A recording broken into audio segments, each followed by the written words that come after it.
Hello दोस्तों, नमस्कार। LP सरकारी जॉब चैनल पर आपका हार्दिक स्वागत और अभिनंदन करता हूं। आपके उज्जवल भविष्य की कामना के साथ इस सेशन का शुरुआत कर रहा हूं। ये सेशन है कक्षा 9 सामाजिक विज्ञान पार्ट 3 से ये सेशन है।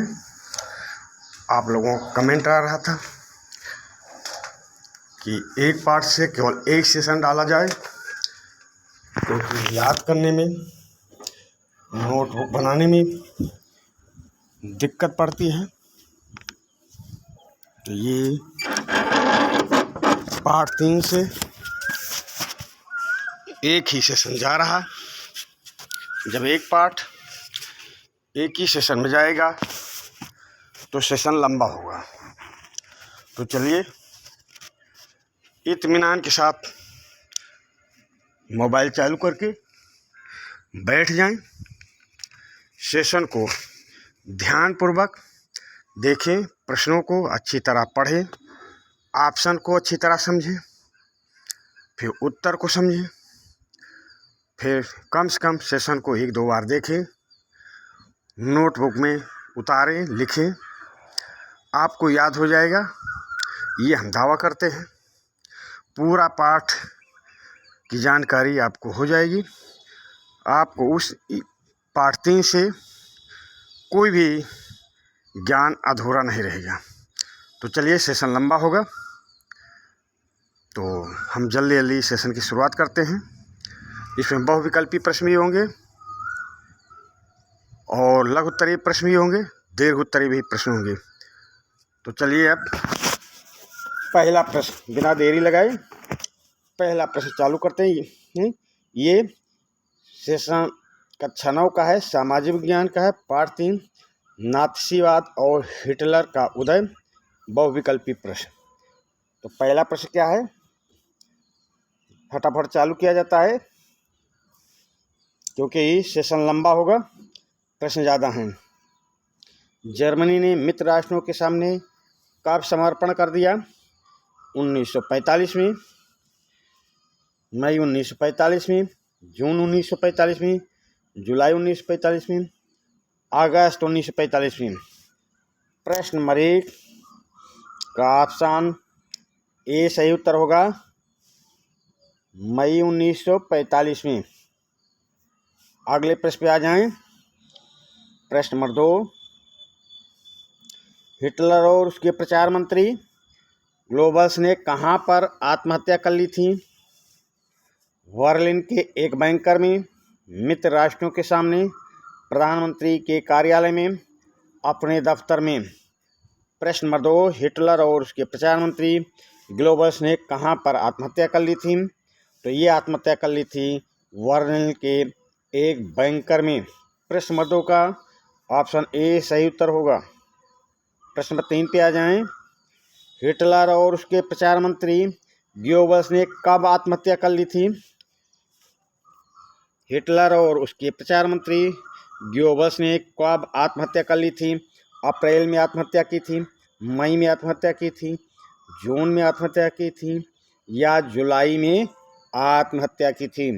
तो प्रश्न नंबर 3 का ऑप्शन ए सही उत्तर होगा, अप्रैल में आत्महत्या कर ली थी। अगले प्रश्न पे आ जाएं। प्रश्न नंबर 4, नाजीवाद के प्रवर्तक एडोल्फ हिटलर का जन्म कब और कहाँ हुआ था? नाजीवाद के प्रवर्तक एडोल्फ हिटलर का जन्म कब और कहाँ हुआ था? तो ऑस्ट्रिया के ब्राउना में 20 अप्रैल 1889 को हुआ था, या जर्मनी में 20 अप्रैल 1889 को, या फ्रांस में 20 अप्रैल 1889 को, या इटली में 20 अप्रैल 1889 को। तो इससे ये ऑप्शन देखने से तो एक बात क्लियर हो गई कि हिटलर का जन्म 20 अप्रैल को हुआ है, 1889 में हुआ है। अब आपको पता लगाना है किस स्थान पर हुआ है। तो प्रश्न नंबर 4 का ऑप्शन ए सही उत्तर होगा, ऑस्ट्रिया में, ऑस्ट्रिया के ब्राउना नामक स्थान पर, ऑस्ट्रिया के ब्राउना नामक स्थान में 20 अप्रैल 1889 को हिटलर का जन्म हुआ। प्रश्न नंबर 5 पे आ जाएं। फ्रांस और बेल्जियम पर जर्मनी की विजय के उपलक्ष्य में आयरन क्रॉस से किसे सम्मानित किया गया? प्रश्न नंबर 5, फ्रांस और बेल्जियम पर जर्मनी की विजय के उपलक्ष्य में आयरन क्रॉस से किसे सम्मानित किया गया? हिटलर को, मुसोलिनी को, जेम्स प्रथम को या लुई 16वां को? तो प्रश्न नंबर 5 का ऑप्शन ए सही होगा। आयरन क्रॉस से हिटलर को सम्मानित किया गया। प्रश्न नंबर 5 का ऑप्शन ए सही उत्तर होगा। अगले प्रश्न पे आ जाएं।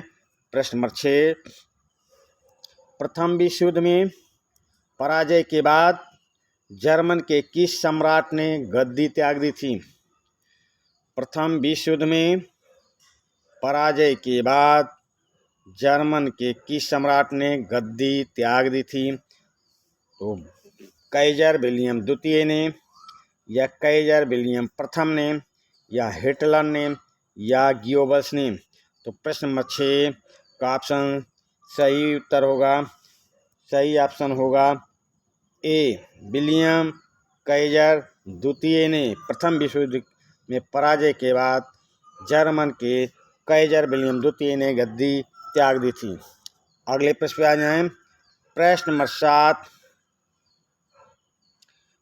7 देख लें। 1945 में ये हेलमुट है भाई, ये हेलमुट है, हेलमुट है। 1945 में हेलमुट नामक 11 वर्षीय जर्मन लड़का 1945 में हेलमुट नामक 11 वर्ष का जर्मन लड़का बिस्तर पर लेटा कुछ सोच रहा था। 1945 में हेलमुट नामक 11 वर्ष का लड़का बिस्तर पर लेटा कुछ सोच रहा था, तभी उसने कुछ आवाज़ सुनी। क्या है वह आवाज़ में? तो चले भाई देखते हैं क्या है। अपने माता पिता की दबी दबी आवाज़ें सुनी। हेलमुट के पिता एक जाने माने चिकित्सक थे। क्या उन्हें पूरे परिवार को खत्म कर देना चाहिए, या अकेले आत्महत्या कर लेनी चाहिए, या सभी बातें हेलमुट को सुनाई दी? तो प्रश्न नंबर 7 का ऑप्शन ई सही उत्तर होगा। ये सभी बातें हेलमुट को सुनाई दी भाई। प्रश्न नंबर 7 का ऑप्शन ई सही उत्तर होगा। अगले प्रश्न पे आ जाएं। प्रश्न नंबर 8, घबराहट भरे स्वर किसने कहा? घबराहट भरे स्वर किसने कहा? आप हमारे साथ मित्र राष्ट्र वैसा ही बर्ताव करेंगे जैसा हमने अपाहिजों और यहूदियों के साथ किया था। प्रश्न नंबर 8, घबराहट भरे स्वर किसने कहा? अब हमारे साथ मित्र राष्ट्र वैसा ही बर्ताव करेंगे जैसा हमने अपाहिजों के और यहूदियों के साथ किया था। तो ये हेलमुट के पिता कह रहे थे, या नात्सी कह रहे थे, या एडोल्फ हिटलर के कट्टर समर्थक कह रहे थे, या सभी बातें सही है? तो यहाँ समझ लें, हेलमुट के पिता नात्सी थे, नात्सी एडोल्फ हिटलर के कट्टर समर्थक थे। तो आपका सही उत्तर हो जाएगा ऑप्शन डी, सभी बातें सही हैं। अगले प्रश्न पे आ जाएं। प्रश्न नंबर 9, हिटलर का नाजीवाद किसका समन्वय था? हिटलर का नाजीवाद किसका समन्वय था? सैनिकवाद, वीर पूजा, राज की सर्वोच्चता का सिद्धांत, सत्य ही आधार है का सिद्धांत, यहूदी विरोध, जर्मन के लिए अतिरिक्त प्रदेशों की मांग, आर्य प्रजापति की श्रेष्ठता के सिद्धांत का समन्वय है, या उपयुक्त सभी बातें सही हैं? तो प्रश्न नंबर 9 का ऑप्शन एफ सही उत्तर होगा। उपयुक्त सभी बातें सही हैं। प्रश्न नंबर 9 का ऑप्शन एफ सही उत्तर है। प्रश्न नंबर 10 पे आ जाएं। प्रथम विश्व युद्ध में पराजित होने पर किस सम्राट ने गद्दी त्याग दी थी? प्रथम विश्व युद्ध में पराजित होने पर किस सम्राट ने गद्दी त्याग दी थी? ये काइजर विलियम द्वितीय ने, या फ्रेडरिक अर्बर्ट ने, या हिटलर ने, या हेलमुट ने। तो प्रश्न नंबर 10, प्रथम विश्व युद्ध में पराजित होने पर किस सम्राट ने गद्दी त्याग दी? तो ऑप्शन ए सही होगा, काइजर विलियम द्वितीय ने। अगले प्रश्न पे आ जाएं। प्रश्न नंबर 11, नई जर्मन सरकार के चांसलर फ्रेडरिक एडवर्ड ने युद्ध विराम संधि पर कब हस्ताक्षर किए?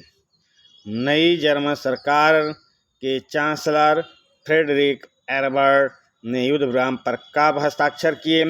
11 नवंबर 1918 को, 11 अगस्त 1919 को, 28 जून 1919 को, या 20 अप्रैल 1889 को।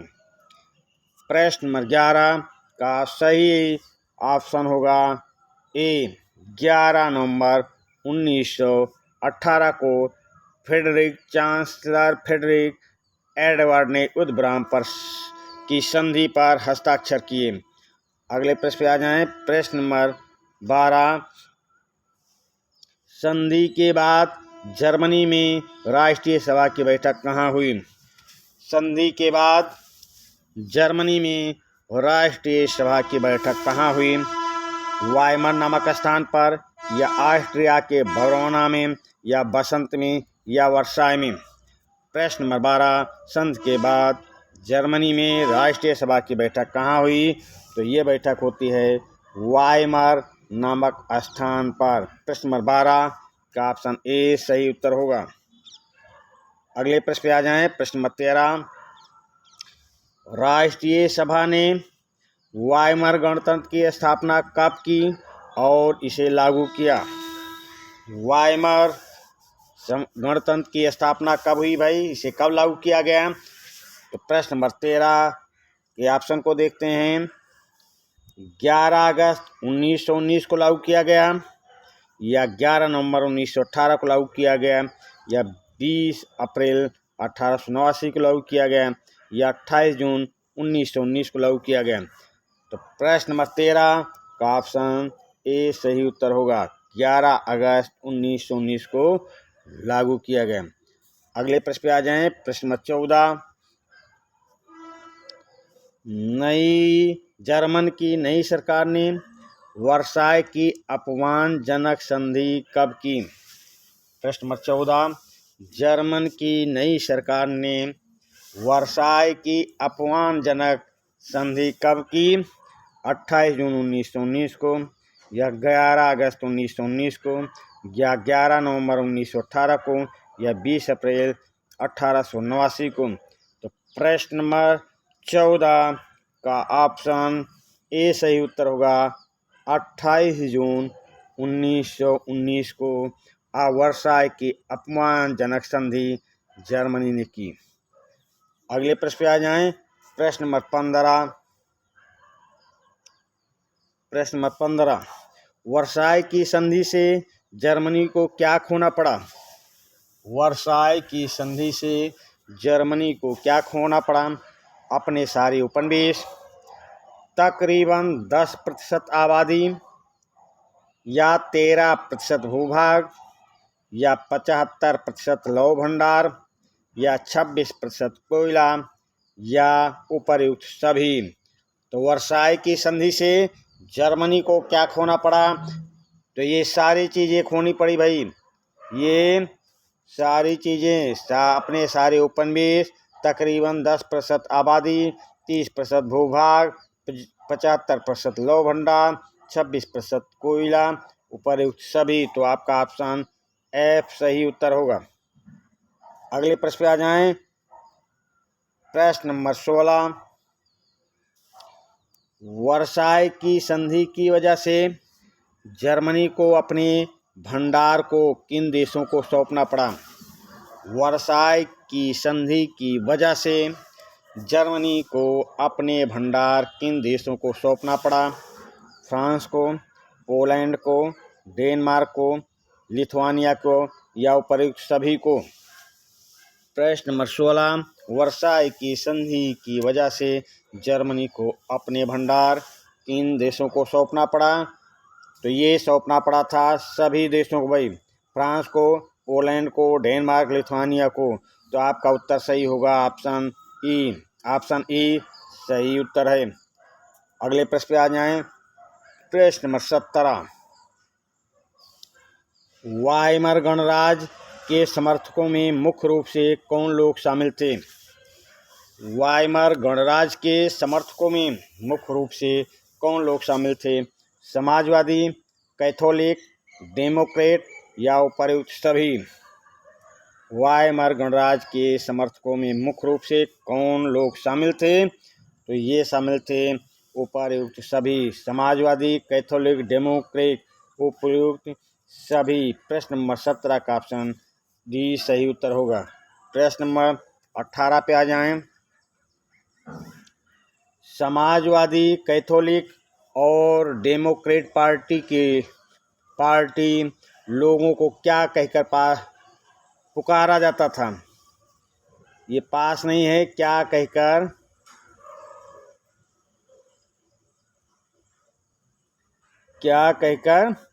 इनका मजाक किया जाता था, हंसी उड़ाई जाती थी। समाजवादी, कैथोलिक और डेमोक्रेट पार्टी के लोगों को क्या कहकर पुकारा जाता था? क्या कहकर बुलाया जाता था, पुकारा जाता था, हंसी का पात्र बनाया जाता था? समाजवादी, कैथोलिक और डेमोक्रेट पार्टी के लोगों को क्या कहकर पुकारा जाता था? ये पुरातनपंथी हैं, राष्ट्रवादी मिथक हैं, रूढ़वादी हैं या नवंबर के अपराधी हैं? तो प्रश्न नंबर 18। समाजवादी, कैथोलिक और डेमोक्रेट पार्टी के लोगों को नवंबर के अपराधी कहकर बुलाया जाता था। नवंबर के अपराधी कहकर बुलाया जाता था। प्रश्न नंबर 18 का ऑप्शन डी सही उत्तर होगा। प्रश्न नंबर 19। जर्मनी की सड़कों पर ऐसे लोग बड़ी संख्या में दिखाई देने लगे जो गले में लिखी तख्ती लटकाए खड़े रहते थे। इस तख्ती पर क्या लिखा था? प्रश्न नंबर 19। जर्मनी की सड़कों पर ऐसे लोग बड़ी संख्या में दिखाई देने लगे जो गले में लिखी तख्ती लटकाए खड़े रहते थे। इस तख्ती पर क्या लिखा था? मैं जर्मन के बाहर जाना चाहता हूँ, मैं भूख से बेहाल हूँ, मैं कोई भी काम करने को तैयार हूँ, मेरी रक्षा का वादा सरकार करे। तो प्रश्न नंबर 19 का सही उत्तर होगा, सही ऑप्शन होगा, मैं कोई भी काम करने को तैयार हूँ, मैं कोई भी काम करने को तैयार हूँ। प्रश्न नंबर 19 का ऑप्शन सी सही उत्तर होगा। प्रश्न नंबर 20। जर्मनी में गणतंत्र के समर्थक और इसके नेता किस नाम से पुकारे गए? जर्मनी में गणतंत्र के समर्थक और इसके नेता किस नाम से पुकारे गए? तो नवंबर क्रिमिनल या नवंबर अपराधी अभी बताया आपको, या सौदागर, या जर्मनी का विक्रेता, या जर्मनी का विद्रोही।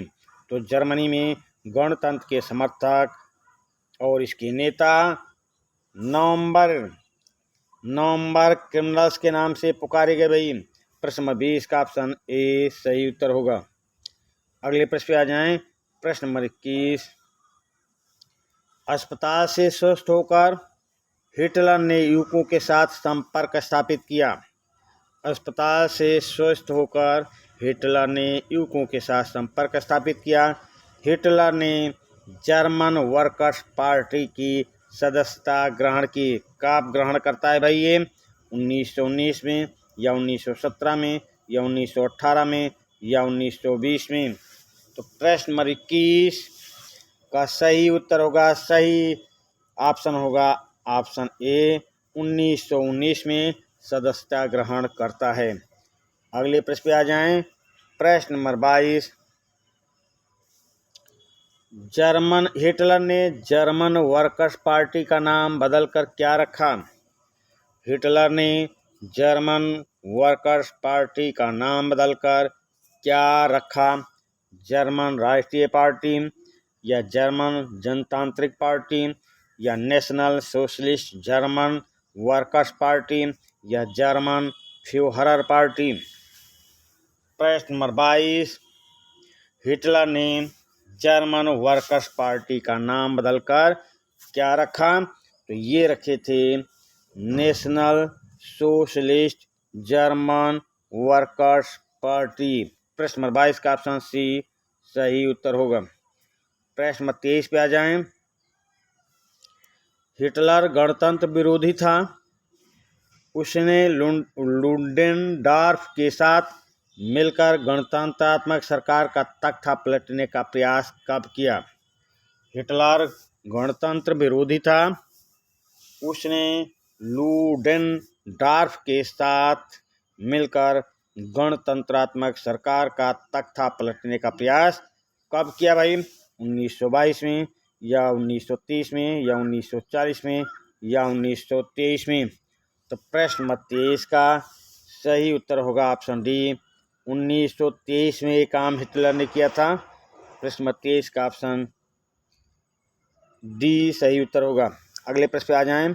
प्रश्न नंबर 24, गणतंत्रात्मक सरकार का तख्ता पलटने में हिटलर विफल हो गया, उसके साथ क्या बर्ताव किया गया? गणतंत्रात्मक सरकार का तख्ता पलटने में हिटलर विफल हो गया, उसके साथ क्या बर्ताव किया गया? हिटलर पर मुकदमा चलाया गया, या हिटलर को कारावास की सजा सुनाई गई, या हिटलर को कारावास से शीघ्र ही मुक्ति मिल गई, या उपयुक्त सभी। तो प्रश्न नंबर 24 का सही उत्तर होगा ऑप्शन डी, ये सभी कार्य हिटलर के साथ किए थे, सभी सलूक हिटलर के साथ किया गया। प्रश्न नंबर 24 का ऑप्शन डी सही उत्तर होगा। प्रश्न नंबर 25, मेरा संघर्ष किसकी आत्मकथा है? प्रश्न नंबर 25, मेरा संघर्ष किसकी आत्मकथा है? मुसोलिनी की आत्मकथा, या लेनिन की आत्मकथा है, या हिटलर की आत्मकथा है, या ऑटो वॉन बिस्मार्क की आत्मकथा है भाई? प्रश्न नंबर 23 का सही उत्तर होगा ये हिटलर की आत्मकथा है, ऑप्शन सी सही उत्तर होगा। चलिए अगले प्रश्न पे आ जाएं। प्रश्न नंबर 26, नाजीवादी पार्टी के झंडे का रंग क्या है? नाजीवादी पार्टी के झंडे का रंग लाल है, हरा है, पीला है, या नीला है? तो नाजीवादी पार्टी के झंडे का रंग क्या है भाई? लाल है। प्रश्न नंबर 26 का ऑप्शन ए सही उत्तर होगा। अगले प्रश्न पे आ जाएं। प्रश्न नंबर 27, नाजीवादी पार्टी का चिन्ह क्या था? नाजीवादी पार्टी का चिन्ह क्या था? स्वास्तिक का चिन्ह, या पीपल वृक्ष का चिन्ह, या बलूत पत्ती का चिन्ह, या गेंडा का चिन्ह? तो प्रश्न नंबर 27, नाजीवादी पार्टी का चिन्ह क्या था? तो ये स्वास्तिक का चिन्ह था। प्रश्न नंबर 27 का ऑप्शन ए सही उत्तर होगा। अगले प्रश्न पे आ जाएं। प्रश्न नंबर 28, राइखस्टाग किस देश की संसद का नाम है? राइखस्टाग किस देश की संसद का नाम है? तो ये फ्रांस की संसद का नाम, या जर्मनी की संसद का नाम, या इटली की संसद का नाम, या प्रसा की संसद का नाम? राइखस्टाग किस देश की संसद का नाम है? तो ये जर्मन की संसद का नाम है राइखस्टाग। प्रश्न नंबर 28 का ऑप्शन बी सही उत्तर होगा। प्रश्न नंबर 29, हिटलर ने राष्ट्रपति चुनाव कब लड़ा? हिटलर ने राष्ट्रपति चुनाव कब लड़ा किंतु पराजित हुआ? 1930 में, 1931 में, 1932 में, या 1933 में? प्रश्न नंबर 29, हिटलर ने राष्ट्रपति का चुनाव कब लड़ा किंतु पराजित हुआ? तो ये लड़ा था 1932 में। प्रश्न नंबर 29 का ऑप्शन सी सही उत्तर होगा। अगले प्रश्न पे आ जाएं। प्रश्न नंबर 30, राष्ट्रपति हिंडेनबर्ग द्वारा हिटलर को कब अपना प्रधानमंत्री नियुक्त किया गया था? राष्ट्रपति हिंडेनबर्ग द्वारा हिटलर को कब अपना प्रधानमंत्री नियुक्त किया? प्रश्न नंबर 30, तो ये 20 जनवरी 1933 को, या 25 जनवरी 1933 को, या 30 जनवरी 1933 को, या 10 फरवरी 1933 को? तो प्रश्न नंबर 30 का ऑप्शन सी सही उत्तर होगा। 30 जनवरी 1933 को प्रधानमंत्री नियुक्त किया गया हिटलर को? प्रश्न नंबर 30 का ऑप्शन सी सही उत्तर होगा। प्रश्न नंबर 31, प्रश्न है भाई, प्रश्न 31, इनेबलिंग एक्ट बनाकर हिटलर को अध्यादेश के द्वारा शासन करने का अधिकार कब दिया गया? प्रश्न नंबर 31, इनेबलिंग एक्ट बनाकर हिटलर को अध्यादेश के द्वारा शासन करने का अधिकार कब दिया गया? 3 फरवरी 1933 को, या 3 मार्च 1933 को, या 3 अप्रैल 1933 को, या 20 जून 1933 को? तो प्रश्न नंबर 31 का सही उत्तर होगा 3 मार्च 1933 को। प्रश्न नंबर 31 का ऑप्शन बी सही उत्तर होगा। प्रश्न नंबर 32, किसके द्वारा नाजी पार्टियों के विरोधियों पर आतंक का राज स्थापित किया गया? किसके द्वारा नाजी पार्टियों के विरोधियों पर आतंक का राज स्थापित किया गया? गेस्टापो के द्वारा, या कंसंट्रेशन के द्वारा, या राइखस्टाग द्वारा, या तृतीय राइख के द्वारा? तो प्रश्न नंबर 32 का सही उत्तर होगा गेस्टापो के द्वारा। गेस्टापो के द्वारा प्रश्न नंबर 32 का ऑप्शन ए सही उत्तर होगा। अगले प्रश्न पे आ जाएं। प्रश्न नंबर 33, जर्मनी में सर्वाधिकारी राज की स्थापना किसने की? जर्मनी में सर्वाधिकारी राज की स्थापना किसने की? हिटलर ने की, या मुसोलिनी ने की, या जेम्स प्रथम ने की, या लुई 16वां ने की? तो जर्मनी में सर्वाधिकारवादी राज की स्थापना किसने की? हिटलर ने की भाई, हिटलर ने। प्रश्न नंबर 33 का ऑप्शन ए सही उत्तर होगा। अगले प्रश्न पे आ जाएं। किस अध्यादेश के जरिए, प्रश्न नंबर 34, किस अध्यादेश के जरिए जर्मनी में अभिव्यक्ति, प्रेस एवं सभा करने की आज़ादी जैसे नागरिक अधिकारों को अनिश्चित काल के लिए निलंबित कर दिया गया? प्रश्न नंबर 34, किस अध्यादेश के जरिए जर्मनी में अभिव्यक्ति, प्रेस एवं सभा करने की आज़ादी जैसे नागरिक अधिकारों को अनिश्चित काल के लिए निलंबित कर दिया गया? तो ये अग्नि आदेश, फायर डिक्री 18 फरवरी 1933 को, या वर्साय की संधि द्वारा, या हिटलर के भाषण द्वारा, या हिंडनबर्ग द्वारा 30 जनवरी 1933 को? तो प्रश्न नंबर 34 का ऑप्शन ए सही उत्तर होगा। अग्नि अध्यादेश, फायर डिक्री 18 फरवरी 1933 को। प्रश्न नंबर 34 का ऑप्शन ए सही उत्तर होगा। अगले प्रश्न पे आ जाएं। प्रश्न नंबर 35, हिटलर कहाँ का शासक था? जर्मनी का, ब्रिटेन का, इटली का, या सोवियत संघ का? हिटलर कहाँ का शासक था? तो हिटलर शासक था भाई जर्मनी का। प्रश्न नंबर 35 का ऑप्शन ए सही उत्तर होगा। प्रश्न नंबर 36, हिटलर ने सोवियत संघ पर कब हमला किया? हिटलर ने सोवियत संघ पर कब हमला किया? जून 1941, या जून 1942, या जून 1943, या जून 1944? तो प्रश्न नंबर 36 का ऑप्शन ए सही उत्तर होगा, जून 1941। अगले प्रश्न पे आ जाएं। प्रश्न नंबर 36, हिटलर ने लीग ऑफ नेशंस से कब जर्मनी को अलग कर लिया? हिटलर ने लीग ऑफ नेशंस से कब जर्मनी को अलग कर लिया?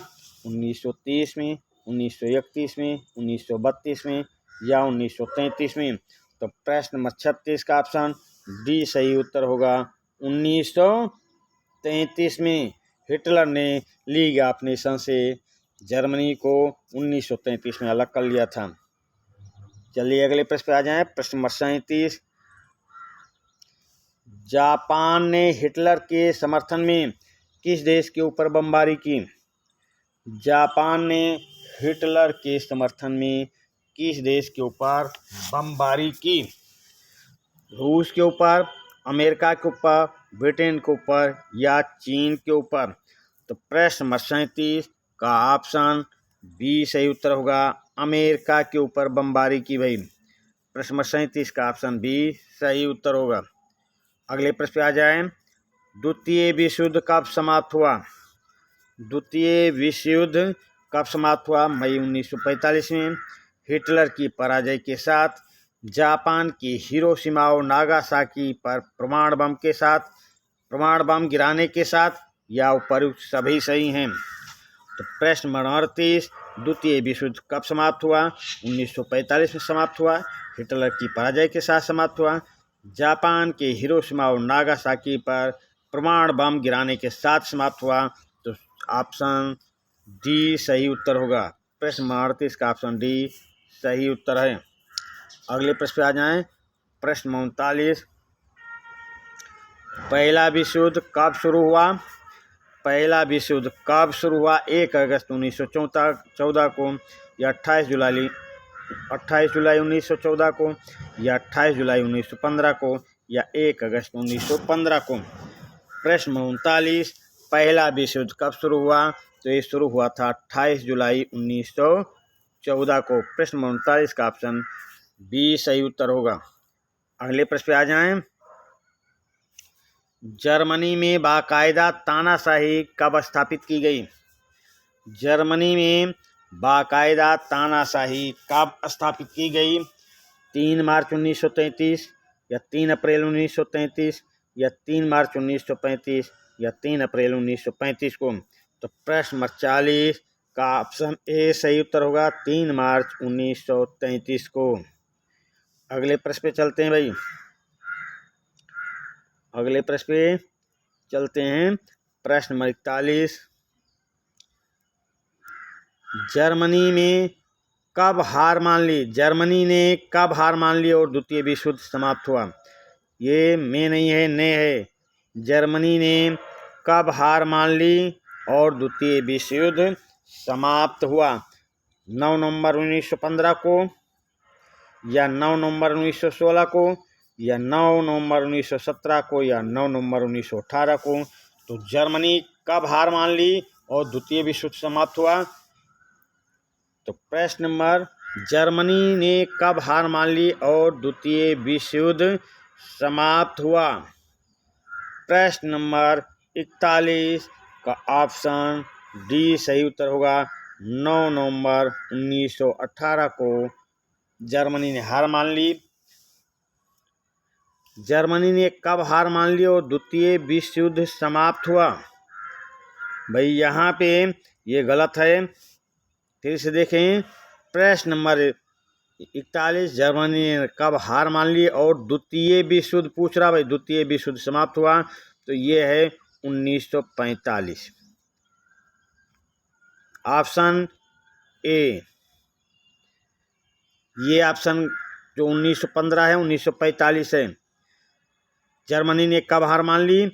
तो ऑप्शन ए 9 नवंबर 1945 को हार मान ली। फिर से आप सुन लें, यहाँ पे टाइपिंग में मिस्टेक हो गई भाई। यहाँ पे ये 1915 है, ये 1945 है, 15 नहीं। जर्मनी ने कब हार मान ली और द्वितीय विश्व समाप्त हुआ? तो 9 नवंबर 1945 है ये भाई, 1945 को। चलिए अगले प्रश्न पे चलते हैं। प्रश्न नंबर 42 वर्साई की संधि कब हुई? 28 जून 1919, या 28 जून 1920, या 28 जून 1921, या 28 जून 1922 को? तो वर्साई की संधि कब हो रही? तो वर्साई की संधि 28 जून 1919 को ही। प्रश्न नंबर 42 का ऑप्शन ए सही उत्तर होगा। अगले प्रश्न पे आ जाएं। प्रश्न नंबर 43 जर्मनी में यहूदियों का कत्लेआम कब शुरू हुआ? जर्मनी में यहूदियों का कत्लेआम कब शुरू हुआ? 23 जून 1941, या 23 जून 1942, या 23 जून 1943, या 23 जून 1944? तो जर्मनी में यहूदियों का कत्लेआम शुरू हुआ 23 जून 1941 का। चलिए अगले प्रश्न पे आ जाएं। प्रश्न नंबर 44 अमेरिका दूसरे विश्व युद्ध में कब शामिल हुआ? अमेरिका दूसरे विश्व युद्ध में कब शामिल हुआ? 8 दिसंबर 1941 को, या 8 दिसंबर 1942 को, या 8 दिसंबर 1943 को, या 8 दिसंबर 1944 को। तो प्रश्न नंबर 44 का सही उत्तर होगा 8 दिसंबर 1941 को। प्रश्न नंबर 44 का ऑप्शन ए सही उत्तर होगा। अगले प्रश्न पे आ जाएं। प्रश्न नंबर 45, द्वितीय विश्व युद्ध कब से कब तक चला? द्वितीय विश्व युद्ध कब से कब तक चला? 1939 से 1945 तक, या 1939 से 1944 तक, या 1939 से 1943 तक, या 1940 से 1945 तक। तो द्वितीय विश्व युद्ध कब से कब तक चला भाई? तो ये चला था 1939 से 1945 तक। प्रश्न नंबर 45 का ऑप्शन ए सही उत्तर होगा। अगला प्रश्न है भाई, हिटलर का संबंध किस देश से था? प्रश्न नंबर 46, हिटलर का संबंध किस देश से था? फ्रांस से था, जर्मनी से था, ऑस्ट्रिया से था, या जापान से था? तो प्रश्न नंबर 46 का सही उत्तर होगा हिटलर का संबंध जर्मनी से था भाई। प्रश्न नंबर 46 का ऑप्शन बी सही उत्तर होगा। प्रश्न नंबर 47, जर्मनी में नाजी दल की स्थापना किसने की? जर्मनी में नाजी दल की स्थापना मुसोलिनी ने की, या हिटलर ने, या लेनिन ने, या विल्सन ने? तो प्रश्न नंबर 47 का सही उत्तर होगा हिटलर ने। प्रश्न नंबर 47 का ऑप्शन बी सही उत्तर होगा।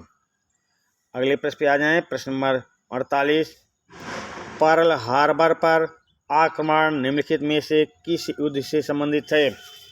प्रश्न नंबर 48, पर्ल हार्बर पर आक्रमण निम्नलिखित में से किस युद्ध से संबंधित है? ऑस्ट्रिया प्रशा युद्ध से, या फ्रांस प्रशा युद्ध से, या प्रथम विश्व युद्ध से, या द्वितीय विश्व युद्ध से? तो प्रश्न नंबर 48 का ऑप्शन डी सही उत्तर होगा, द्वितीय विश्व युद्ध से। अगले प्रश्न पे आ जाएं। प्रश्न नंबर 49, द्वितीय विश्व युद्ध में जर्मनी ने कब बिना शर्त आत्मसमर्पण किया था? द्वितीय विश्व युद्ध में जर्मनी ने कब बिना शर्त आत्मसमर्पण किया था? 5 मई 1945, या 7 मई 1945, या 7 जून 1945, या 9 जून 1945 को? तो प्रश्न नंबर 49 का ऑप्शन सी सही उत्तर होगा, 7 जून 1945 को आत्मसमर्पण किया था। अगले प्रश्न पे आ जाएं। प्रश्न नंबर 50, जापान ने अमेरिका के सामने कब आत्मसमर्पण किया है भाई? कब है समझिए। जापान ने अमेरिका के सामने कब आत्मसमर्पण किया? 14 अगस्त 1945, या 14 अप्रैल 1945, या 14 जून 1945, या 14 जुलाई 1945, या 14 अगस्त 1945? तो जापान ने अमेरिका के सामने कब आत्मसमर्पण किया? तो ये किया था 14 अगस्त 1945 को। प्रश्न नंबर 50 का ऑप्शन डी सही उत्तर होगा। अगले प्रश्न पे आ जाएं। द्वितीय विश्व युद्ध कब प्रारंभ हुआ? 1 सितंबर। द्वितीय विश्व युद्ध कब प्रारंभ हुआ? 1 सितंबर 1939 को, या 31 अगस्त 1939 को, या 1 जनवरी 1939 को, या 1 अगस्त 1940 को? तो द्वितीय विश्व युद्ध कब प्रारंभ हुआ? कब प्रारंभ हुआ भाई पूछ रहा। द्वितीय विश्व युद्ध कब प्रारंभ हुआ? तो द्वितीय विश्व युद्ध प्रारंभ हुआ था 1 सितंबर 1939 को। अगले प्रश्न पे चलते हैं। प्रश्न नंबर 52, अमेरिका ने नागासाकी पर परमाणु बम कब गिराया? प्रश्न नंबर 52, अमेरिका ने नागासाकी पर परमाणु बम कब गिराया था? 4 अगस्त 1945 को, 6 अगस्त 1945 को, 9 अगस्त 1945 को, या 11 अगस्त 1945 को? तो अमेरिका ने नागासाकी पर परमाणु बम कब गिराया? तो ये गिराया था 9 अगस्त 1945 को। चलिए अगले प्रश्न पे आते हैं। प्रश्न नंबर 53, हिटलर ने पोलैंड पर किस वर्ष आक्रमण किया? हिटलर ने पोलैंड पर किस वर्ष आक्रमण किया? 28 जुलाई 1939 को, 14 अगस्त 1939 को, 1 सितंबर 1939 को या 3 सितंबर 1939 को? तो प्रश्न नंबर 53 का ऑप्शन सी सही उत्तर होगा। 1 सितंबर 1939 को और द्वितीय विश्व युद्ध चालू हो गया। अगले प्रश्न पे आ जाएं। प्रश्न नंबर 54, हिटलर द्वारा संचालित यंत्रीकृत नीति किस नाम से जानी जाती है? प्रश्न नंबर 54, हिटलर द्वारा संचालित यंत्रीकृत नीति किस नाम से जानी जाती है? वज्र युद्ध से, यंत्रों के युद्ध से, ए और बी दोनों से या इनमें से कोई नहीं? तो प्रश्न नंबर 54 का ऑप्शन सी सही उत्तर होगा, वज्र युद्ध और यंत्रों के युद्ध से। भाई प्रश्न नंबर 54 का ऑप्शन सी सही उत्तर होगा। अगले प्रश्न पे आ जाएं। प्रश्न नंबर 55, प्रश्न नंबर 55 पे आ जाएं। संयुक्त राज्य अमेरिका द्वारा द्वितीय विश्व युद्ध में सम्मिलित होने का तात्कालिक कारण क्या था? तो संयुक्त राज्य अमेरिका द्वारा द्वितीय विश्व युद्ध में सम्मिलित होने का तात्कालिक कारण क्या था? हिटलर द्वारा उस पर आक्रमण, नाजियों द्वारा पोलैंड पर आक्रमण, जापान द्वारा पर्ल हार्बर पर आक्रमण या इटली द्वारा अल्बानिया पर आक्रमण?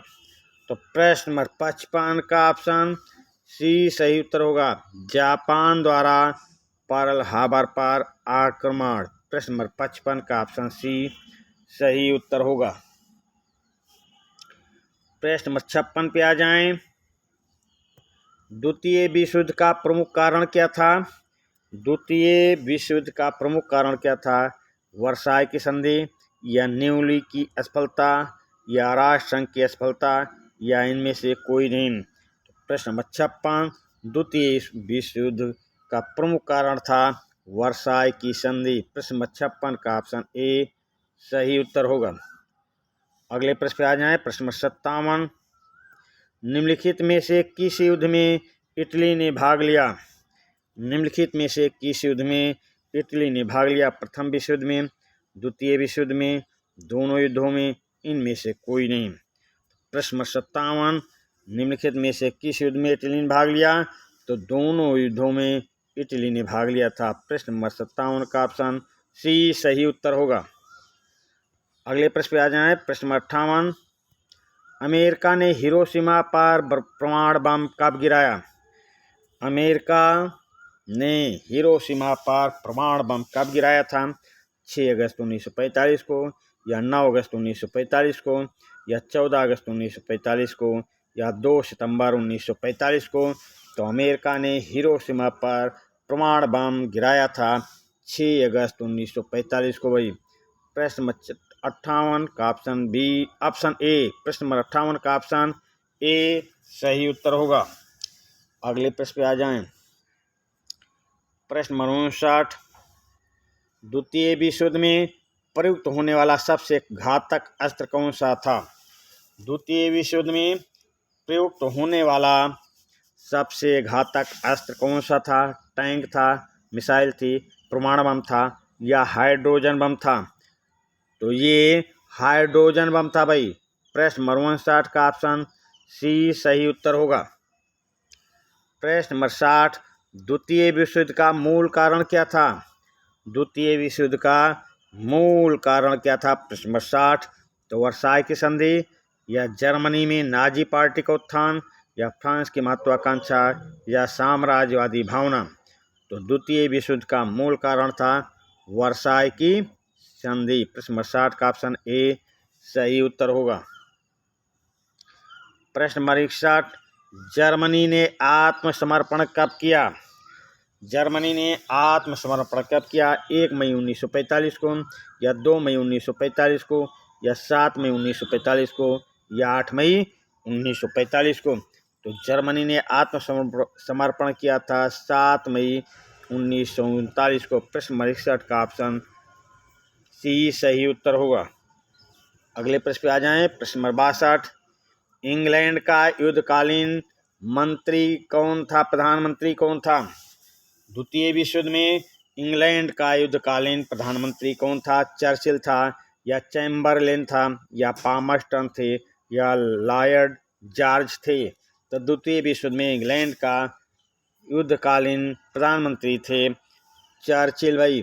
प्रश्न नंबर 62 का ऑप्शन ए सही उत्तर होगा। प्रश्न नंबर 63, वर्साय की संधि को अस्वीकार करने वाला शासक कौन था? प्रश्न नंबर 63, वर्साय की संधि को अस्वीकार करने वाला शासक कौन था? स्टालिन थे, मुसोलिनी थे, हिटलर थे या जनरल फ्रैंको थे? तो वर्साय की संधि को अस्वीकार किया था हिटलर ने भाई। प्रश्न नंबर 63 का ऑप्शन ए सही उत्तर होगा। अगले प्रश्न पे आ जाएं। पर्ल हार्बर कहाँ स्थित है? पर्ल हार्बर कहाँ स्थित है? प्रशांत महासागर में, अंध महासागर में, हिंद महासागर में या चीन सागर में? तो प्रश्न नंबर 64 का ऑप्शन ए सही उत्तर होगा, प्रशांत महासागर में। अगले प्रश्न पे आ जाएं। प्रश्न नंबर 65, नाजीवाद किसका समर्थक है? राजतंत्र का, प्रजातंत्र का, राज की सर्वोच्चता का या इनमें से कोई नहीं? प्रश्न नंबर 65, नाजीवाद किसका समर्थक है? तो राज की सर्वोच्चता का। प्रश्न नंबर 65 का ऑप्शन सी सही उत्तर होगा। अगले प्रश्न पे आ जाएं। प्रश्न नंबर 66, मीन कैंप का लेखक कौन है? मीन कैंप का लेखक कौन है भाई? हिटलर, मुसोलिनी, बिस्मार्क या काइजर विलियम? तो प्रश्न नंबर 66, मीन कैंप का लेखक हिटलर है भाई। प्रश्न नंबर 66 का ऑप्शन ए सही उत्तर होगा। प्रश्न नंबर 67, हिटलर जर्मनी का चांसलर कब बना? 1919 में, 1929 में, 1933 में या 1939 में? हिटलर जर्मनी का चांसलर कब बना? तो ये जर्मनी का चांसलर बनता है 1933 में। प्रश्न नंबर 67 का ऑप्शन सी सही उत्तर होगा। अगले प्रश्न पे आ जाएं। जर्मनी में गेस्टापो क्या है? जर्मनी में गेस्टापो क्या है? गुप्तचर पुलिस, सेना की विशिष्ट टुकड़ी, एक राजनीतिक दल, एक श्रमिक संगठन? तो जर्मनी में गेस्टापो क्या है? गुप्तचर पुलिस है। प्रश्न नंबर 68 का ऑप्शन ए सही उत्तर होगा। प्रश्न नंबर 69, हिटलर का प्रचार मंत्री कौन सा था? हिटलर का प्रचार मंत्री कौन था? गोबल्स, मुसोलिनी, गोल्डरिंग या हेल्मर? तो प्रश्न नंबर 69, हिटलर का प्रचार मंत्री थे गोबल्स। प्रश्न नंबर 69 का ऑप्शन ए सही उत्तर होगा। अगले प्रश्न पे आ जाएं। हिटलर ने राष्ट्रसंघ की सदस्यता कब छोड़ी? हिटलर ने राष्ट्रसंघ की सदस्यता कब छोड़ी? 1923 में या 1933 में या 1939 में या 1945 में? तो प्रश्न नंबर 70 का ऑप्शन बी सही उत्तर होगा, 1933 में। अगले प्रश्न पे आ जाएं। प्रश्न नंबर 71, प्रश्न नंबर 71, प्रथम विश्व युद्ध 1914 से 1918 में जर्मनी का साथ देने वाला देश कौन सा था? प्रथम विश्व युद्ध 1914 से 1918 में जर्मनी का साथ देने वाला कौन सा देश था? ऑस्ट्रिया, फ्रांस, रूस, इंग्लैंड? तो जर्मनी का साथ देने वाला इनमें से ऑस्ट्रिया था। ये तो भाई मित्र देश थे। ऑस्ट्रिया सही उत्तर होगा। प्रश्न नंबर 71 का ऑप्शन ए सही उत्तर होगा।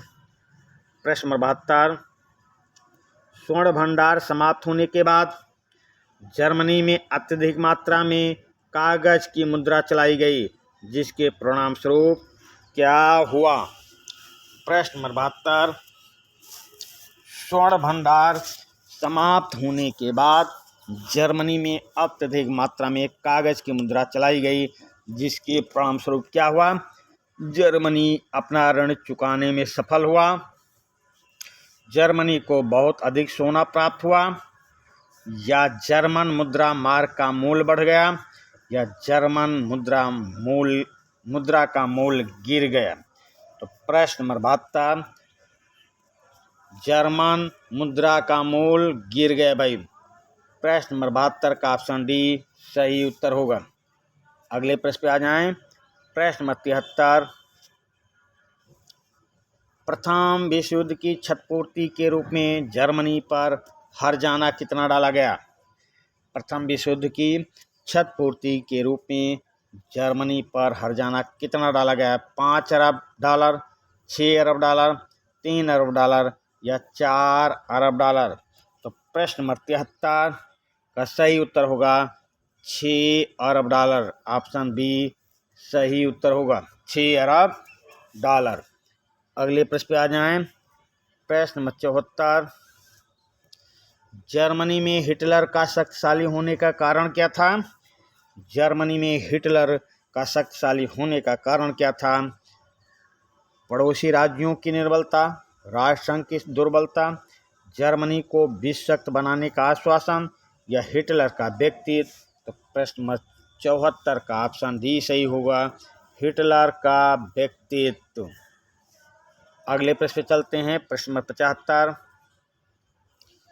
जर्मनी में नात्सीवाद जनव्यापी आंदोलन कब बना? जर्मनी में नात्सीवाद जनव्यापी आंदोलन कब बना? प्रथम विश्व युद्ध के दौरान, महामद्दी के दौरान, महामद्दी के बाद या इनमें से सभी? तो ये बना था महामद्दी के बाद। प्रश्न 75 का ऑप्शन सी सही उत्तर होगा। अगले प्रश्न पे आ जाएं। प्रश्न नंबर 76, हिटलर का संबंध किस जाति से था? हिटलर का संबंध किस जाति से था? तो पीलिश जर्मन आर जाति से या नार्विक जर्मन आर जाति से या नार्दिक जर्मन आर जाति से या जर्मनी जिप्सी से? तो प्रश्न नंबर 76 का सही उत्तर होगा, हिटलर का संबंध नार्दिक जर्मन आर जाति से था। प्रश्न नंबर 76 का ऑप्शन सी सही उत्तर होगा। अगले प्रश्न पे आ जाएं। प्रश्न 77, नात्सी जर्मनी में किन लोगों को अवांछित या घटिया जात माना जाता था? प्रश्न नंबर 77, नात्सी जर्मनी में किन लोगों को अवांछित या घटिया जात का मानता था? यहूदियों को, जिप्सी को, यहूदियों तथा जिप्सी दोनों को या नॉर्डिक आर्य को? तो प्रश्न नंबर 77, ये अवांछित और घटिया माना जाता था यहूदियों को। प्रश्न नंबर 77 का ऑप्शन ए सही उत्तर होगा। प्रश्न नंबर 78, अमेरिकी सैन्य अड्डे पर बमबारी किसने की? अमेरिकी सैन्य अड्डे पर बमबारी किसने की? रूस ने, इटली ने, जापान ने या जर्मनी ने? तो ये बमबारी किया था जर्मनी ने। प्रश्न नंबर 78 का ऑप्शन डी सही उत्तर होगा। प्रश्न 79, बड़े पैमाने पर यहूदियों की हत्या के लिए हिटलर के शासन में किस शब्द का प्रयोग किया जाता था? प्रश्न 79, बड़े पैमाने पर यहूदियों की हत्या के लिए हिटलर के शासन में किस शब्द का प्रयोग किया जाता था? Euthanasia, disinfection, final solution, evacuation? तो प्रश्न 79 का सही ऑप्शन होगा ए, यूथनेजिया। प्रश्न 79 का ऑप्शन ए सही उत्तर है। अगले प्रश्न पे आ जाएं। जर्मनी में गैस चैम्बरों में मरने वाले लोगों के लिए क्या प्रयोग किया जाता था? प्रश्न नंबर 80, जर्मनी में गैस चैम्बरों में मरने वाले लोगों के लिए क्या प्रयोग किया जाता था? यूथनेजिया, डिसइंफेक्शन, फाइनल सॉल्यूशन या इवैक्यूएशन? तो ये प्रयोग किया जाता था इवैक्यूएशन। प्रश्न नंबर 80 का ऑप्शन डी सही उत्तर होगा। अगले प्रश्न पे आ जाएं। प्रश्न नंबर 81, जर्मनी में यहूदी के सामूहिक हत्याओं को क्या कहा जाता था? प्रश्न नंबर 81, जर्मनी में यहूदी के सामूहिक हत्याओं को क्या कहा जाता था? यूथनेजिया, डिसइंफेक्शन, फाइनल सॉल्यूशन या इवैक्यूएशन? तो ये कहा जाता था भाई फाइनल सॉल्यूशन। प्रश्न नंबर 81 का ऑप्शन सी सही उत्तर होगा। अगले प्रश्न पे आ जाएं। प्रश्न नंबर 82, जर्मनी में विकलांगों के लिए किस शब्द का प्रयोग नहीं किया जाता था? जर्मनी में विकलांगों के लिए किस शब्द का प्रयोग नहीं किया जाता था? तो चयन का प्रयोग किया जाता था, संक्रमण मुक्ति का प्रयोग किया जाता था, विशेष व्यवहार का प्रयोग किया जाता था, और यहाँ नहीं किया जाता था। तो ऑप्शन डी सही उत्तर होगा, अंतिम समाधान। तो प्रश्न नंबर 82 का ऑप्शन डी सही उत्तर होगा। अगले प्रश्न पे आ जाएं। प्रश्न नंबर 83, जर्मनी में नवंबर के अपराधी के व्यंग्यपूर्ण उपमा किसे दी गई? प्रश्न नंबर 83, जर्मनी में नवंबर के अपराधी के व्यंग्यपूर्ण उपमा किसे दी गई? कैथोलिकों को, डेमोक्रेट्स को, समाजवादियों को, या इन सभी को? तो ये उपमा दी गई है इन सभी को भाई। तो प्रश्न नंबर 83 का ऑप्शन डी सही उत्तर होगा। अगले प्रश्न पे आ जाएं। प्रश्न नंबर 84, घेटो निम्नलिखित में से क्या था? घेटो निम्नलिखित में से क्या था? वह क्षेत्र जहां यहूदी रहते थे, जर्मनी बच्चों के खेल का मैदान, राजनीतिक संगठन, या यहूदियों का स्कूल? तो प्रश्न नंबर 84 का ऑप्शन ए सही उत्तर होगा, वह क्षेत्र जहां यहूदी रहते थे। अगले प्रश्न पे आ जाएं। प्रश्न नंबर 85,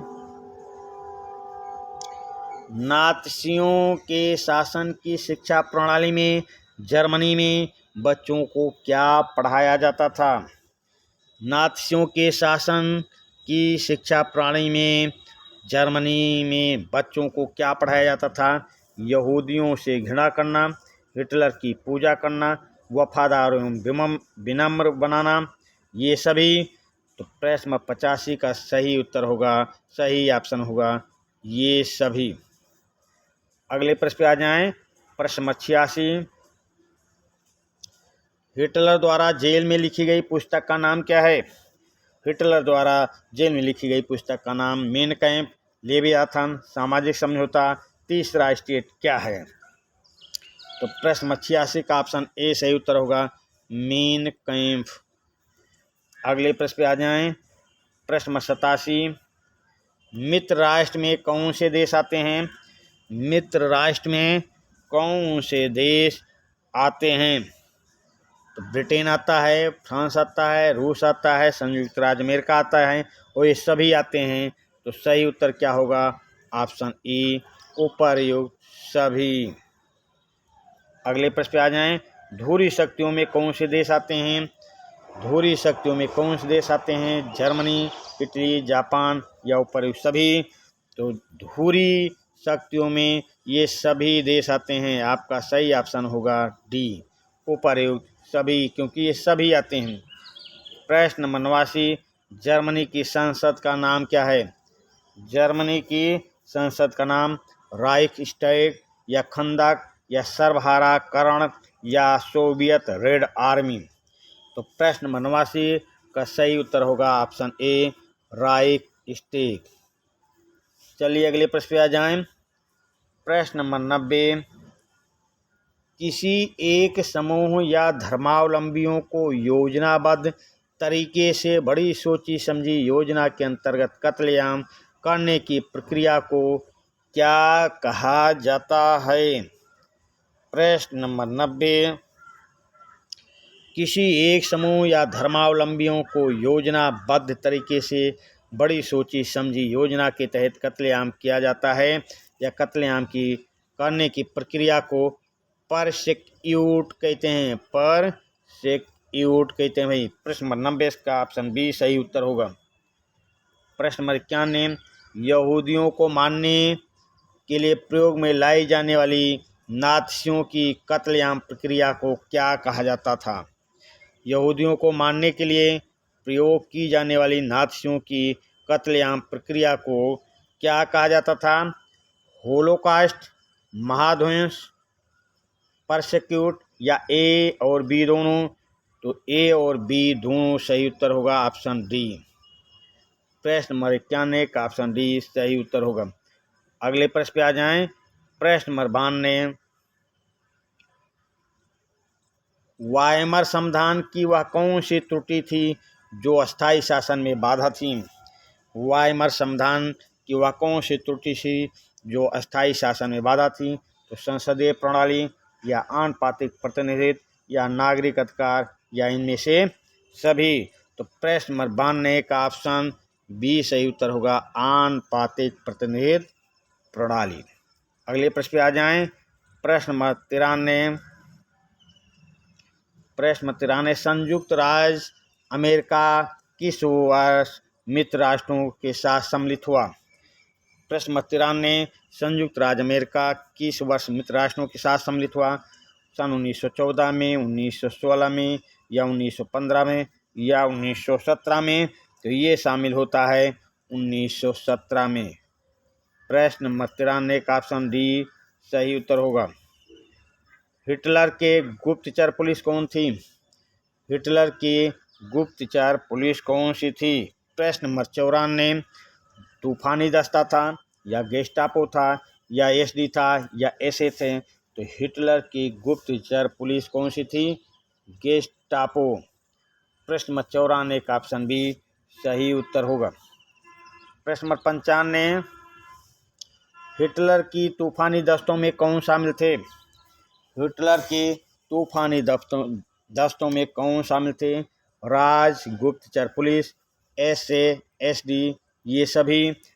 तो हिटलर की तूफानी दस्तों में शामिल थे ये सभी भाई। प्रश्न नंबर 95 का ऑप्शन डी सही उत्तर होगा। प्रश्न नंबर 96, हिटलर सबसे बड़ा शत्रु किसे मानता था? हिटलर सबसे बड़ा शत्रु किसे मानता था? कम्युनिस्टों को, गणतंत्रवादियों को, व्यापार संघों को, या इनमें से कोई नहीं?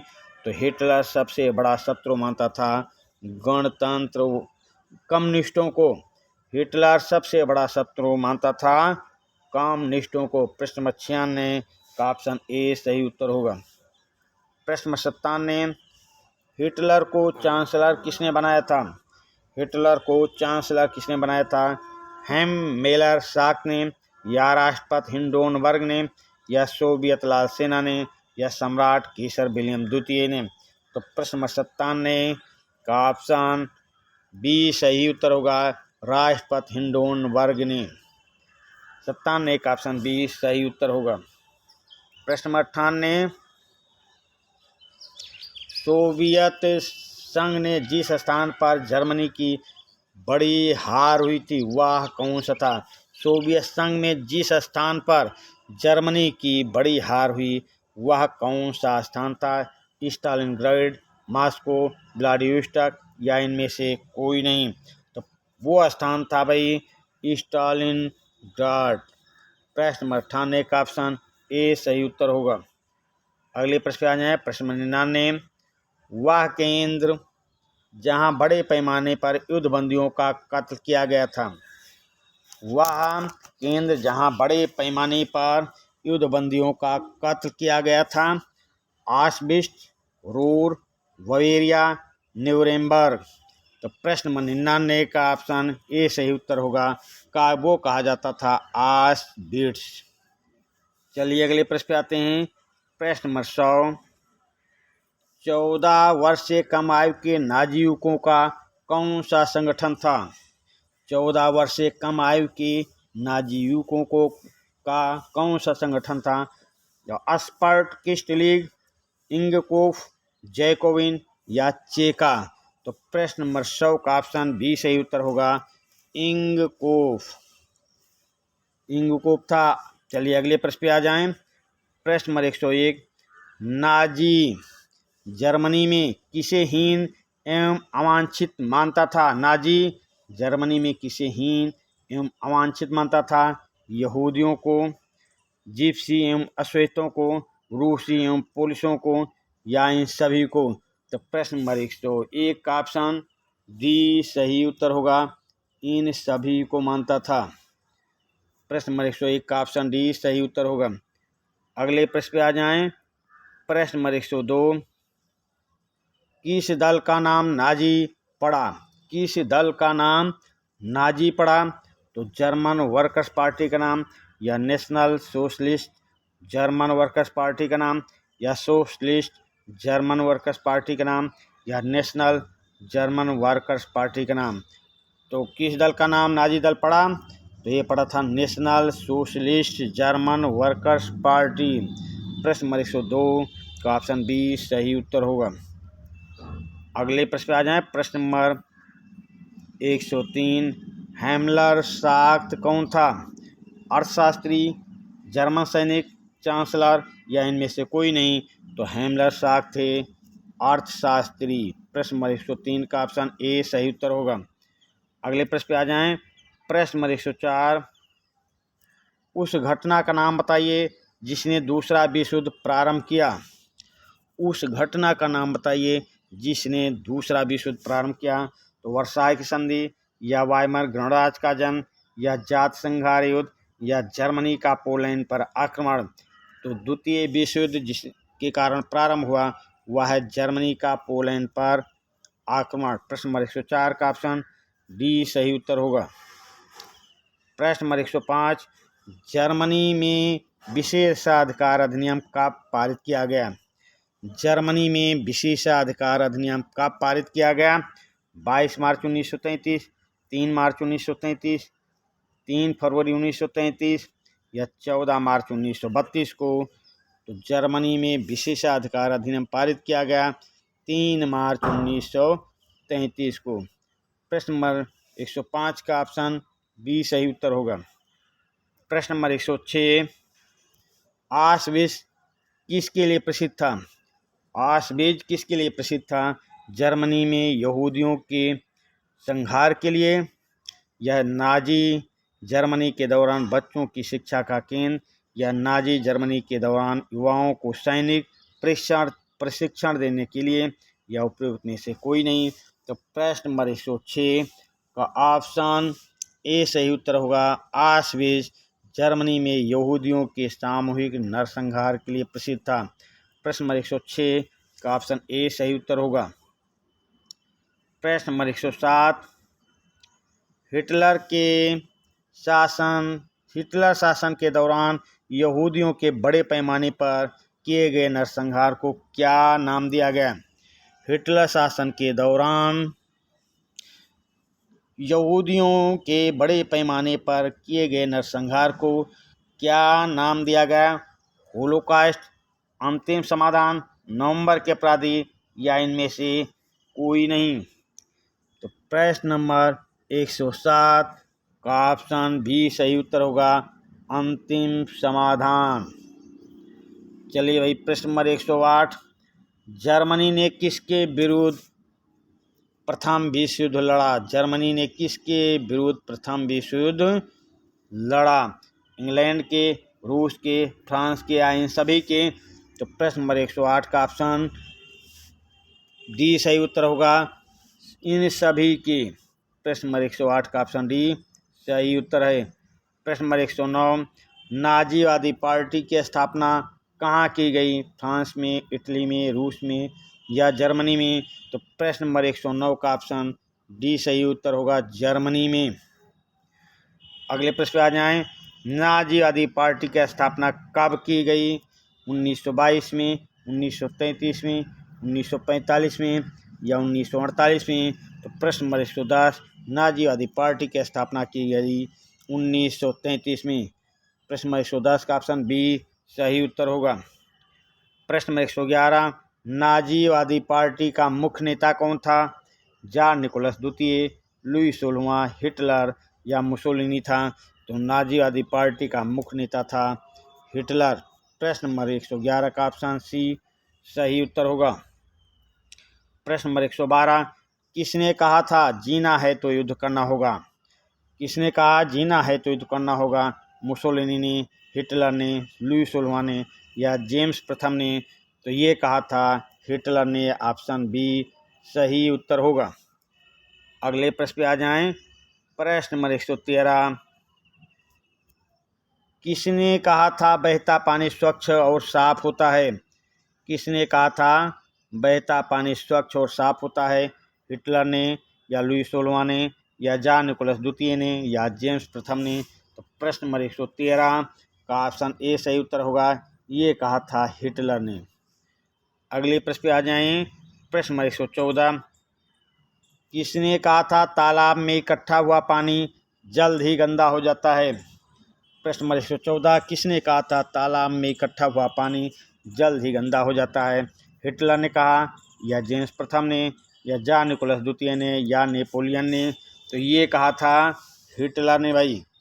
प्रश्न नंबर 114 का ऑप्शन ए सही उत्तर होगा। प्रश्न नंबर 115, हिटलर की आत्मकथा कौन सी पुस्तक है? मीन कैंप, या लेवियथन, या शासन पर 2 निबंध, या सामाजिक समझौता? प्रश्न नंबर 115, हिटलर की आत्मकथा कौन सी पुस्तक है? तो ये है मीन कैंप। इस पुस्तक को हिटलर ने जेल में लिखा था। प्रश्न नंबर 116, हिटलर ने अपनी आत्मकथा कहाँ पर लिखी थी? हिटलर ने अपनी आत्मकथा कहाँ पर लिखी थी भाई? प्रश्न नंबर 116, हिटलर ने अपनी आत्मकथा कहाँ पर लिखी? अमेरिका में, रूस में, जापान में, या जेल में? तो हिटलर ने अपनी आत्मकथा लिखी थी जेल में। प्रश्न नंबर 116 का ऑप्शन डी सही उत्तर होगा। आप लघु उत्तरीय प्रश्न देख लीजिए भाई। सेशन बड़ा है, एक ही सेशन में पूरे पाठ को रखा गया है, तो सेशन बड़ा हो रहा है। हम जल्दी जल्दी स्पीड के साथ प्रश्नों का हल करवा रहे हैं। आप ये 2-3 बार देखेंगे और फिर नोटबुक में लिख लेंगे। आपको हम दावा करते हैं, हम जल्दी बोल रहे हैं क्योंकि आप लोगों का कमेंट था एक ही सेशन में पूरा पाठ दिया जाए, तो एक ही सेशन में पाठ देंगे तो समय थोड़ा ज़्यादा लगेगा और हमें जल्दी जल्दी प्रश्नों को हल भी करवाना पड़ेगा। तो चलिए, अब प्रश्न आ गया है लघु उत्तरीय प्रश्न। लघु उत्तरीय प्रश्न, तो प्रश्न 1, नात्सी शब्द का अर्थ बताइए। नात्सी शब्द का अर्थ बताइए। उत्तर देखें। नात्सी शब्द जर्मन भाषा के नात्स्योनाल के प्रारंभिक अक्षरों को लेकर बनाया गया है। नात्स्योनाल हिटलर की पार्टी के नाम का पहला शब्द था, इसलिए इस पार्टी के लोगों को नात्सी कहा जाता था।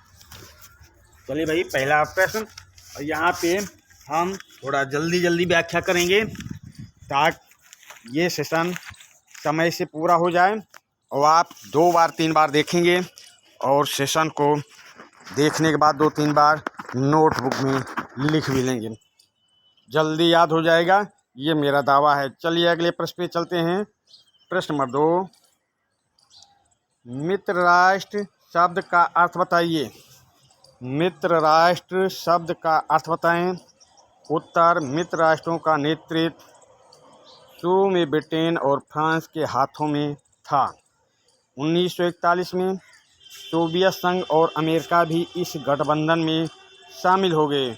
उन्होंने धुरी शक्तियों यानी जर्मनी, इटली और जापान का मिलकर सामना किया। तो प्रश्न नंबर 2 की व्याख्या हो गई। अब प्रश्न नंबर 3 पे चलते हैं। ये लघु उत्तरीय प्रश्न चल रहे हैं। विशेषाधिकार अधिनियम के तहत जर्मनी में किस तरह का शासन स्थापित किया गया? विशेषाधिकार अधिनियम के तहत जर्मनी में किस तरह का शासन स्थापित किया गया? चलिए हम इसका उत्तर देखते हैं। विशेषाधिकार अधिनियम के तहत जर्मनी में तानाशाही शासन स्थापित किया गया। इस कानून ने हिटलर को संसद के हाशिए पर ढकेलने और केवल अध्यादेश के जरिए शासन चलाने का निरंकुश अधिकार प्रदान कर दिया।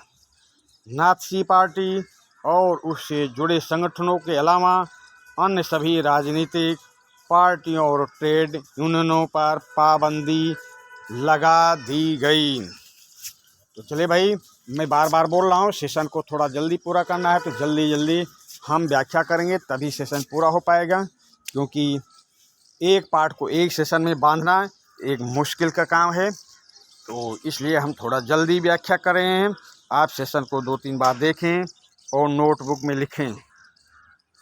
प्रश्न नंबर 4, 1933 ईस्वी में हिटलर ने कम्युनिस्टों का विरोध क्या कार्रवाई की? 1933 ईस्वी में हिटलर ने कम्युनिस्टों के विरोध क्या कार्रवाई की। ये विरोध नहीं, विरोध है भाई, ये विरोध है। तो चलिए उत्तर देखते हैं। ज़्यादातर कम्युनिस्टों को रातों रात कंसंट्रेशन कैंपों में बंद कर दिया गया, जहां कम्युनिस्टों का बर्बर दमन किया गया। लगभग 5 लाख की आबादी वाले ड्यूस साल उर्फ सालडर्फ शहर में गिरफ्तार किए गए लोगों की बची कुची 6808 फाइलों में से 1440 सिर्फ कम्युनिस्टों की थी। फिर से देख लें। ज़्यादातर कम्युनिस्टों को रातों रात कंसंट्रेशन कैंप में बंद कर दिया गया। कम्युनिस्टों का बर्बर दमन किया गया। लगभग 5 लाख की आबादी वाले ड्यूस साल्फ डर्फ शहर में गिरफ्तार किए गए लोगों की बची खुची 6808 फाइलों में से 1440 सिर्फ कम्युनिस्टों की थी। अगले प्रश्न पे आ जाएं। प्रश्न नंबर 5, जो सबसे योग्य है वही जिंदा बचेगा का सिद्धांत किसकी देन है। जो सबसे योग्य है वही जिंदा बचेगा का सिद्धांत किसकी देन है। तो जो सबसे योग्य है वही जिंदा बचेगा सिद्धांत यह हार्वर्ड स्पेंसर की देन है। हार्वर्ड स्पेंसर की देन है। और चलिए अब अगले प्रश्न पे चलते हैं। प्रश्न नंबर 6, भारत के किस नेता ने हिटलर को द्वितीय विश्व युद्ध समाप्त करने के लिए पत्र लिखा था। भारत के किस नेता ने हिटलर को द्वितीय विश्व युद्ध समाप्त करने के लिए पत्र लिखा था। तो उत्तर है राष्ट्रपिता महात्मा गांधी ने। राष्ट्रपिता महात्मा गांधी ने हिटलर को द्वितीय विश्व युद्ध समाप्त करने के लिए पत्र लिखा था। राष्ट्रपिता महात्मा गांधी ने हिटलर को द्वितीय विश्व युद्ध समाप्त करने के लिए पत्र लिखा था। अगले प्रश्न पे आ जाएं। आप ये लघु उत्तरीय प्रश्न के पास अब दीर्घ उत्तरीय प्रश्न हैं। इसमें आप बहुविकल्पी प्रश्नों को अच्छी तरह से तैयार कर लेंगे तो उन्हीं प्रश्नों को आप लघु उत्तरीय और दीर्घ उत्तरीय प्रश्नों में आपको सेट करना रहेगा। तो बहुविकल्पी प्रश्नों को अच्छी तरह से तैयार करेंगे और लघु उत्तरीय प्रश्न और दीर्घ उत्तरीय प्रश्नों को हम स्क्रीन पर एक छोटा सा आधार आपके सामने रख रहे हैं। उसी आधार पर जो बहुविकल्पी प्रश्नों को आप तैयारी किए हैं उनको सेट करेंगे और उत्तर को बड़ा कर देंगे। तो ये है दीर्घ उत्तरीय प्रश्न। दीर्घ उत्तरीय प्रश्न का पहला प्रश्न है, प्रथम विश्व युद्ध का जर्मनी पर क्या प्रभाव पड़ा। प्रथम विश्व युद्ध का जर्मनी पर क्या प्रभाव पड़ा। तो चलिए हम इसका उत्तर आपको बताते हैं।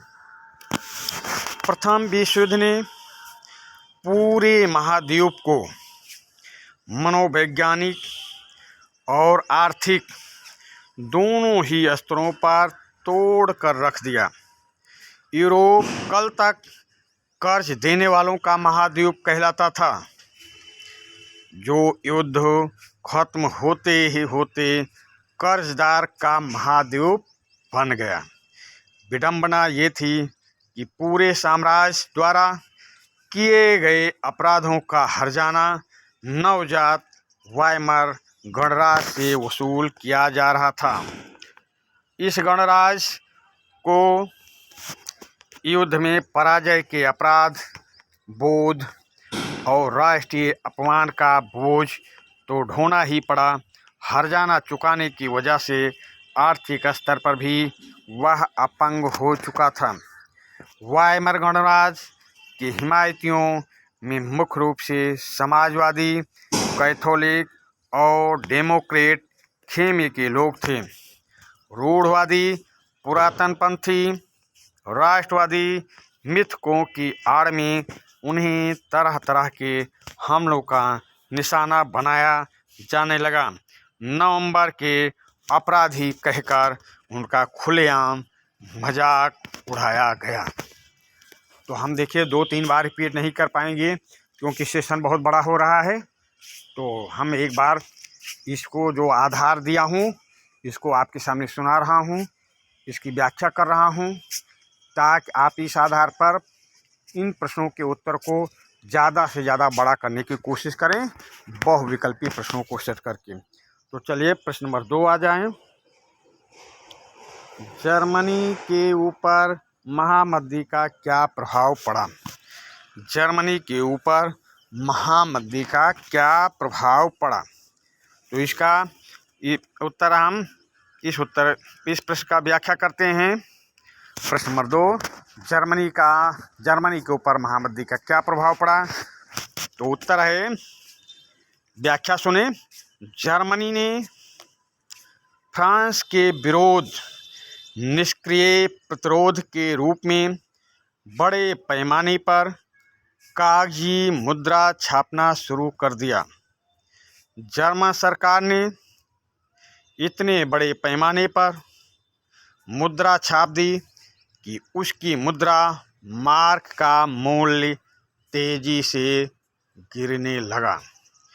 जैसे जैसे मार्क की कीमत गिरती गई, ज़रूरी चीज़ों की कीमतें आसमान छूने लगीं। जर्मन नागरिकों को पाव रोटी खरीदने के लिए बैलगाड़ी में नोट भरकर ले जाते हुए दिखाया जाने लगा। जर्मन समाज दुनिया भर में हमदर्दी का पात्र बनकर रह गया। इस संकट को बाद में अति मुद्रास्फीति का नाम दिया गया। जब कीमत बेहिसाब बढ़ जाती है तो उस स्थिति को अति मुद्रास्फीति नाम दिया जाता है। जर्मनी को इस संकट से निकालने के लिए अमेरिकी सरकार ने हस्तक्षेप किया। इसके लिए अमेरिका ने डॉप्स योजना, ये डॉप्स योजना है भाई, अमेरिका ने डॉप्स योजना बनाई। इस योजना में जर्मनी के आर्थिक संकट को दूर करने के लिए हर्जाने की शर्तों को दोबारा तय किया गया। चलिए अगले प्रश्न पे चलते हैं। प्रश्न नंबर 3, द्वितीय विश्व युद्ध में जर्मनी की क्या भूमिका थी? द्वितीय विश्व युद्ध में जर्मनी की क्या भूमिका थी? तो प्रश्न नंबर, ये दीर्घ उत्तरीय प्रश्न चल रहे हैं। ये आधार पेश कर रहा हूँ, आधार आपके सामने स्क्रीन पर दे रहा हूँ, इसकी व्याख्या कर रहा हूँ। आधार स्वरूप आपको बहुविकल्पी प्रश्नों को इसमें सेट करना है। तो चलिए प्रश्न नंबर 3, द्वितीय विश्व युद्ध में जर्मनी की क्या भूमिका थी? तो इस प्रश्न की व्याख्या सुने, समझें और 2-3 बार सेशन को देखें। उसके बाद में नोटबुक में लिखें, पर इसकी व्याख्या को बढ़ाकर आपको लिखना है। बहुविकल्पी प्रश्नों को यहाँ पे सेट करने के साथ साथ अपना माइंड का प्रयोग करें और इन प्रश्नों को ज़्यादा से ज़्यादा बड़ा करने की कोशिश करें। लघु उत्तरीय प्रश्नों को और दीर्घ उत्तरीय प्रश्नों को, इन लघु उत्तरीय दीर्घ उत्तरीय प्रश्नों को ज़्यादा बड़ा करने की कोशिश करें बहुविकल्पी प्रश्नों के द्वारा। तो बहुविकल्पी प्रश्नों को अच्छी से तैयारी करें और कम से कम 2-3 बार सेशन को देखेंगे, नोटबुक में लिखेंगे। हम दावा करते हैं कि आपको बिना याद किए हुए लघु उत्तरीय और दीर्घ उत्तरीय प्रश्न याद हो जाएंगे। तो चलिए प्रश्न नंबर 3 की व्याख्या करते हैं। हिटलर ने आर्थिक संकट से निकालने के लिए युद्ध का विकल्प चुना। वह राष्ट्रीय सीमाओं का विस्तार करते हुए ज़्यादा से ज़्यादा संसाधन इकट्ठा करना चाहता था। इसी लक्ष्य को ध्यान में रखते हुए सितंबर 1939 में उसने पोलैंड पर हमला कर दिया। इसकी वजह से फ्रांस और इंग्लैंड के साथ भी उसका युद्ध शुरू हो गया। इसकी वजह से फ्रांस और इंग्लैंड के साथ भी उसका युद्ध शुरू हो गया। सितंबर 1940 में जर्मनी ने इटली और जापान के साथ एक त्रिपक्षीय संधि पर हस्ताक्षर किए। सितंबर 1940 में जर्मनी ने इटली और जापान के साथ एक त्रिपक्षीय संधि पर हस्ताक्षर किए। इस संधि से अंतर्राष्ट्रीय समुदाय में हिटलर का दावा और मजबूत हो गया। यूरोप के ज़्यादातर देश नाज़ी जर्मनी का समर्थन करने वाली कठपुतली सरकार बिठा दी गई। यूरोप के ज़्यादातर देशों में नाज़ी जर्मनी का समर्थन करने वाली कठपुतली सरकारें बिठा दी गईं। 1940 के अंत में हिटलर अपनी ताकत के शिखर पर था। जून 1941 में हिटलर ने सोवियत संघ पर हमला किया। जून 1941 में हिटलर ने सोवियत संघ पर हमला किया। यह हिटलर की एक ऐतिहासिक बेवकूफ़ी थी। इस आक्रमण से जर्मनी मोर्चा ब्रिटिश वायुसैनिकों की बमबारी की चपेट में आ गया, जबकि पूर्वी मोर्चे पर सोवियत सेना जर्मनों को नाकों चने चबवा रही थी। सोवियत लाल सेना ने स्टालिनग्रेड में जर्मन सेना को घुटने टेकने पर मजबूर कर दिया। सोवियत लाल सैनिकों ने पीछे हटते जर्मन सिपाहियों का आखिर तक पीछा किया और अंत में वह जर्मन के बीचों बीच जा पहुँचे। इस घटनाक्रम ने अगली आधी सदी के लिए समूचे पूर्वी यूरोप पर सोवियत वर्चस्व स्थापित कर दिया। जब जापान ने हिटलर को समर्थन दिया और पर्ल हार्बर पर अमेरिकी ठिकानों को बमबारी का निशाना बनाया, तो अमेरिका भी दूसरे विश्व युद्ध में कूद पड़ा। यह युद्ध मई 1945 में हिटलर की पराजय और जापान के हिरोशिमा शहर पर अमेरिकी परमाणु बम गिराने के साथ खत्म हुआ। चलिए अब प्रश्न नंबर 4 दीर्घ उत्तरीय प्रश्न चल रहे हैं। प्रश्न नंबर 4, मातृत्व से संबंधित नाथियों की क्या विचारधारा थी? मातृत्व से संबंधित नाथियों की क्या विचारधारा थी? तो चलिए इस प्रश्न की व्याख्या करते हैं और मैं बार बार समझाने का प्रयास कर रहा हूँ। सेशन को 2-3 बार देखेंगे और विशेष रूप से बहुविकल्पी प्रश्नों की अच्छी तैयारी करेंगे। तो उन प्रश्नों को लघु उत्तरीय और दीर्घ उत्तरीय प्रश्नों में सेट करना है। तो सेशन एक पार्ट से एक सेशन भेज रहा हूँ। सेशन बड़ा है, अगर हम सही से व्याख्या करेंगे तो 2.5-3 घंटे लगेंगे। उतना समय नामुमकिन है, तो इसलिए हम व्याख्या थोड़ा जल्दी कर रहे हैं, प्रश्नों का उत्तर थोड़ा जल्दी दे रहे हैं। पर आप 2-3 बार देखेंगे, 2-3 बार कम से कम देखेंगे इन प्रश्नों को और नोटबुक में लिखेंगे, तो हम दावा करते हैं कि आप पार्ट 3 को अच्छी तरह से समझ सकेंगे। पार्ट 3 के संबंध में आपकी जानकारी पूर्ण होगी, अच्छी जानकारी होगी। इस पार्ट पर अच्छा पकड़ होगा आपका। चलिए अब प्रश्न नंबर 4 की ओर चलते हैं।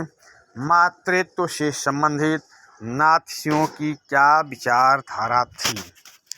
तो चलिए इस प्रश्न की व्याख्या हम करते हैं। ध्यानपूर्वक सुनेंगे, समझेंगे, 2-3 बार देखेंगे, उसके बाद में नोटबुक में लिखेंगे। तो प्रश्न नंबर 4 की व्याख्या। जर्मनी में नाथियों द्वारा प्रत्येक बच्चे को बार बार यह बताया जाता था कि औरतें बुनियादी तौर पर मर्दों से भिन्न होती हैं। उन्हें समझाया जाता था कि औरत मर्द के लिए समान अधिकारों का संघर्ष गलत है, यह समाज को नष्ट कर देगा। उनका फर्ज एक अच्छी माँ बनना और शुद्ध आर्य रक्त वाले बच्चे को जन्म देना और उनका पालन पोषण करना है। नस्ल की शुद्धता बनाए रखने, यहूदियों से दूर रहने, घर संभालने और बच्चों को नात्सी मूल्य मान्यताओं की शिक्षा देने का दायित्व उन्हें ही सौंपा गया था। जो महिलाएं नस्ली तौर पर अवांछित बच्चों को जन्म देती थीं, उन्हें दंडित किया जाता था। हिटलर ने खूब सारे बच्चों को जन्म देने वाली माताओं के लिए वैसे ही तमगा मतलब उपहार, तमगा का अर्थ होता है उपहार। तमगा ये उर्दू भाषा का शब्द है। तमगे देने का इंतजाम किया था। जिस तरह के तमगे सिपाहियों को दिए जाते थे। 4 बच्चा पैदा करने वाली माँ को कांसे का, 6 बच्चा पैदा करने वाली माँ को चांदी का और 8 या उससे ज़्यादा बच्चा पैदा करने वाली माँ को सोने का तमगा या उपहार दिया जाता था। फिर बता रहा हूँ, तमगा लिखना या नहीं समझ में आवे तो उपहार लिखना। तमगा उर्दू शब्द है, तमगे को उपहार कहते हैं। चलिए प्रश्न नंबर 5। नस्लवादी विचार के पीछे हिटलर की क्या अवधारणा थी? प्रश्न नंबर 5, नस्लवादी विचार के पीछे हिटलर की क्या अवधारणा थी? तो चलिए इसकी हम व्याख्या करते हैं। ये प्रश्न भी बड़ा हो रहा था तो इस प्रश्न का उत्तर थोड़ा कम किया हूँ, इसको सेशन को काट दिया हूँ। तो यहाँ पे नस्लवादी विचार के पीछे हिटलर ऊंची नस्ल को मानता था। ऊंची नस्ल, नार्दिक नस्ल, आर नस्ल को मानता था। ये आर नस्ल के जरिए पशुओं और पौधों और पशुओं की उत्पत्ति की व्याख्या का प्रयास किया गया था। जैसा कि नस्लवादी विचार के पीछे हर्बर्ट स्पेंसर से हिटलर प्रभावित था। नस्लवादी विचार के संबंध में हिटलर स्पेंसर और डार्विन से प्रभावित था। यहाँ से लिखना चालू करेंगे, यहाँ से याद करना चालू करेंगे।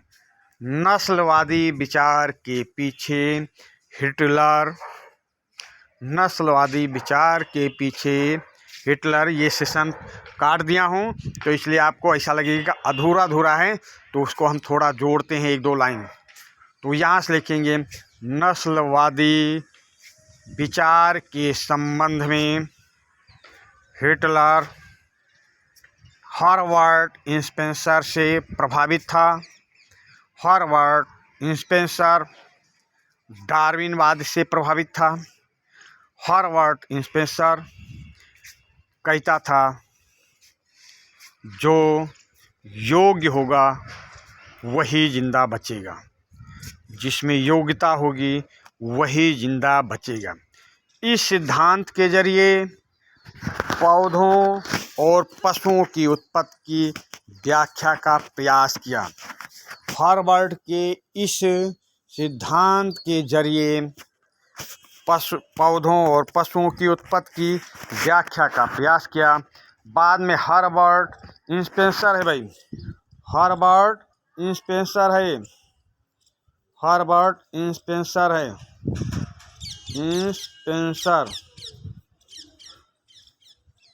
हर्बर्ट स्पेंसर ने अतिजीविता का सिद्धांत, जो सबसे योग्य है वही जिंदा बचेगा, यह विचार दिया। इस विचार का मतलब ये था कि जो प्रजातियां बदलती हुई वातावरण परिस्थितियों के अनुसार खुद को ढाल सकती हैं, वही पृथ्वी पर जिंदा रहती हैं। यहाँ हमें इस बात का ध्यान रखना चाहिए कि डार्विन के चयन के सिद्धांत को एक विशुद्ध प्राकृतिक प्रक्रिया,